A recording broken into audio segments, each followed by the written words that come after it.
जय श्री राम प्यारे बच्चों। आज का टॉपिक लेकर चलेंगे क्लास 10 का साइंस के आपके कुछ इंपॉर्टेंट प्रश्न की तरफ। साइंस का आपका जो क्लास 10 का यूपी बोर्ड में आने वाले प्रश्न है, उन प्रश्नों को जो रिपीट हुए हैं प्रीवियस ईयर में, उनको हम क्या करेंगे, लेकर चलते हैं। तो पहला ही प्रश्न आपका क्या है कि 1 किलोवाट की विद्युत बल्ब में 1 मिनट में कितनी ऊर्जा व्यय होगी। अब ध्यान दीजिए, क्या कर रहा है कि ऊर्जा व्यय होगी मतलब डब्ल्यू का मान पूछ रहा है। तो क्या कह रहा है कि 1 किलोवाट। अब ध्यान दीजिए, 1 किलोवाट यह है क्या, आपका सामर्थ्य है। क्या है, सामर्थ्य मतलब पी है। तो पी बराबर क्या हो गया आपका 1 किलोवाट बराबर, अगर हम इसे लिखेंगे तो क्या बन जाएगा 1000 वाट। क्या बनेगा 1000 वाट। ठीक है, चलिए इसको हम लिख देते हैं हिंदी में। समय आपका दे दिया, टी बराबर दे दिया 1 मिनट।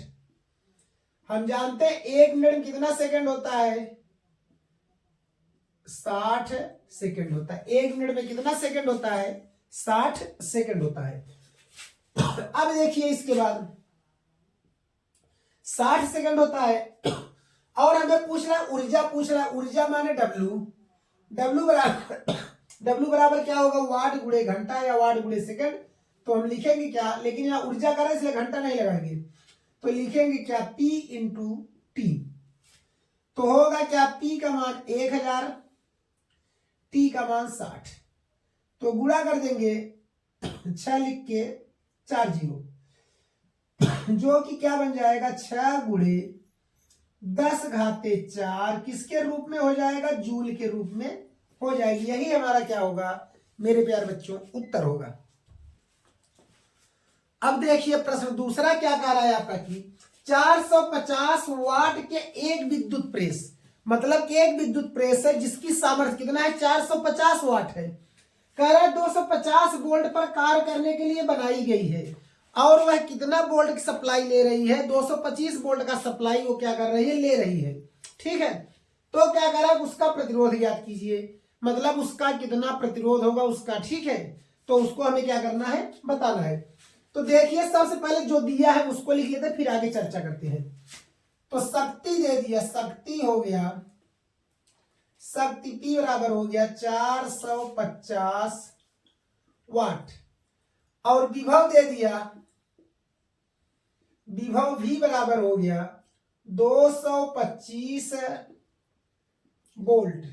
प्रतिरोध R का मान पूछ रहा है, प्रतिरोध R बराबर पूछ रहा है क्या होगा। ठीक है, प्रतिरोध R का मान क्या कर रहा है, पूछ रहा है। तो ध्यान दीजिए ऐसे प्रश्न पर हम क्या करेंगे, तो जानते हैं हम, सूत्र भी जानते हैं। क्या सूत्र होता है, यहां चलिए हम सूत्र लिखते हैं। सूत्र क्या जानते हैं कि P बराबर V स्क्वायर बटा R। P बराबर एक सूत्र क्या जानते हैं, V स्क्वायर बटा R। क्या जानते हैं, P बराबर V स्क्वायर बटा R। अब होगा क्या, या R बराबर लिखेंगे तो क्या होगा, V स्क्वायर अपान P। क्या हो जाएगा, V स्क्वायर अपान P। तो चलिए V का मान दिया है 225 गुणे 225 बटा P का मान 450। बात समझ गए। अब होगा क्या, 225 एक अन्नम 225 दूना 450। अब 2 से काट दीजिए, 2 एक का 2, 2 एक अन्नम 2, 2 एक अन्नम 2, 2 दूना 4, दशमलव बढ़ाएंगे 2 25 10। तो कहने का मतलब R का मान आ जाएगा 112.5 ओम। यही प्यारे बच्चों क्या हो जाएगा, आंसर हो जाएगा। ठीक है, अब देखिए प्रश्न तीसरा आपका क्या कह रहा है कि 1 किलोवाट घंटा कितनी जूल ऊर्जा के तुल्य है, मतलब 1 किलोवाट घंटा कितने जूल के बराबर होता है, यह बताना है। तो मतलब ऊर्जा जो है जूल के बराबर कितने होगा। तो ध्यान दीजिए, ऊर्जा बराबर हम क्या लिखेंगे, ऊर्जा बराबर क्या हो जाएगा, 1 किलो वाट घंटा। बात समझ गए। अब चलिए इसको चेंज करते हैं। 1 किलोवाट बराबर क्या हो जाएगा, 1000 वाट, और गुणे 1 घंटा बराबर क्या होगा, 60 मिनट। ठीक है, या 1000 वाट मेरा रहेगा ही, गुणे 60 मिनट को हम सेकंड बदलेंगे तो 60 गुणे 60। 5 जीरो है और 6 गुणा कर दीजिए, 6 बन जाएगा 36, और गुणे हो जाए 10 घाते कितना 5। इतना आपका जूल हो गया बिना दशमलव लगाए हुए। अगर एक अंक यहां दशमलव लगाएंगे तो एक घात और बढ़ जाएगा, तो क्या बन जाएगा 3.6 गुणे 10 घाते 6 जूल। एक उत्तर यह भी होगा और एक उत्तर यह भी होगा। तो कहने का मतलब जो ऊर्जा होगा वो कितने किसके बराबर होगा 3.6 गुणे 10 घाते 6 जूल के बराबर होगा। क्या 1 किलोवाट घंटा। ठीक है, अब चलते हैं हम क्या अगले प्रश्न की तरफ। अब देखिए प्यारे बच्चों, अगला प्रश्न आपका कह रहा है कि बिंदु ए और बी के बीच तुल्य प्रतिरोध ज्ञात कीजिए। मान लीजिए ये आपके पेपर में आएगा और बहुत ही इसको क्या कर सकते हैं आसान तरीके से आप सॉल्व कर सकते हैं। ठीक है, तो होगा क्या ए और बी के बीच में तुल्य प्रतिरोध कह रहा है। ठीक है, तो करेंगे क्या हम नाम पहले दे देते हैं R1 R2 और R3। 3 प्रतिरोध है, हमने क्या किया नाम दे दिया। यह और यह एक तार से जुड़े हैं, यह आपका दूसरे तार से अलग तार से जुड़ा है। पहले जो एक तार से जुड़े इसको निकाल लेंगे, तब यह और यह मिलकर किसमें हो जाएगा समांतर क्रम में, तो इन दोनों का मान निकालेंगे। तो लिखेंगे क्या पहले R1 और R2 श्रेणी क्रम में है, क्रम में है। R1 और R2 किसमें श्रेणी क्रम में है, तब आपका हो जाएगा कुल प्रतिरोध R डैश बराबर R1 प्लस R2। एक बात जानिए, हम कभी भी किसी प्रतिरोध को स्टार्टिंग में ही R नहीं मानेंगे। ठीक है, तो होगा क्या चलिए मान रखते हैं 4 + 4 तो मिलकर हो गया 8 ओम। कहने का मतलब R डैश हमारा आ गया दोनों प्रतिरोधों को मिलाकर क्या 8 ओम।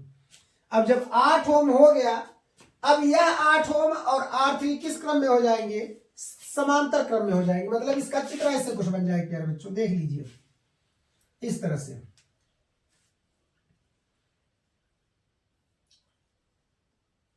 यह हो जाएगा 8 ओम और यह हो जाएगा आपका 4 ओम, और यहां आपका हो गया बिंदु ए बिंदु बी। यह हो गया R डैश और यह हो गया R3। ठीक है, अब यह दोनों किसमें हो जाएंगे आपके श्रेणी क्रम में, सॉरी समांतर क्रम में हो जाएंगे। किसमें हो जाएंगे समांतर क्रम में हो जाएंगे। अब इन दोनों को हल करेंगे तो लिखेंगे क्या R डैश और R3 समांतर क्रम में है, समांतर क्रम में है। R डैश और R3 समांतर क्रम में है। जब समांतर क्रम में है तो क्या होगा कुल प्रतिरोध लिखेंगे 1/R बराबर 1/R डैश प्लस 1/R3। तो हो जाए क्या 1/8 प्लस 1/4। तो होगा क्या दोनों का लसा लेंगे 8 ही आएगा। 8 गन्नम 8 तो एक बार 4 × 8 2। तब क्या हो जाएगा 1/R बराबर 2 1 3/8 उल्टा कर दीजिए तो R बराबर हो जाएगा 8/3 ओम। यही क्या हो जाएगा प्यारे बच्चों उत्तर हो जाएगा। क्या हो जाएगा उत्तर हो जाएगा। अब देखिए प्यारे बच्चों अगला प्रश्न क्या कर रहा है कि एक परिपथ में 2 एम्पीयर की धारा 3 मिनट तक प्रवाहित हो रही है। कहने का क्या कि एक परिपथ में 2 एम्पीयर की धारा 3 मिनट तक प्रवाहित हो रही है। ठीक है, तो क्या कह रहा है परिपथ में उत्पन्न आवेश की गणना कीजिए। मतलब उसमें कितना आवेश उत्पन्न होगा उसका मान बताइए, कितना आवेश उसमें प्रवाहित होगा उसका मान बताना है। ठीक है, अब देखिए जो दिया है लिखेंगे क्या धारा बराबर आपका दिया है धारा I बराबर 2 एम्पीयर और समय दे दिया, समय t बराबर दिया है 3 मिनट बराबर होगा 3 × 60 बराबर हो जाएगी 180 सेकेंड। ठीक है, अब आवेश कह रहा है तो आवेश आपका पूछ रहा है, आवेश आपका बराबर आवेश Q बराबर क्वेश्चन मार्क। तो सूत्र होता है आपका प्यारे बच्चों Q बराबर I × T। I का मान 2 एम्पीयर, T का मान 180। तो 180 दूना हो जाए प्यारे बच्चों 360 कूलम। क्या हो जाएगा 360 कूलम। यही आपका क्या हो जाएगा आंसर हो जाएगा प्यारे बच्चों। ठीक है, तो अगर आपको हमारा वीडियो अच्छा लगे तो हमारे चैनल को सब्सक्राइब, वीडियो को लाइक शेयर कमेंट जरूर करें। ओके, जय हिंद।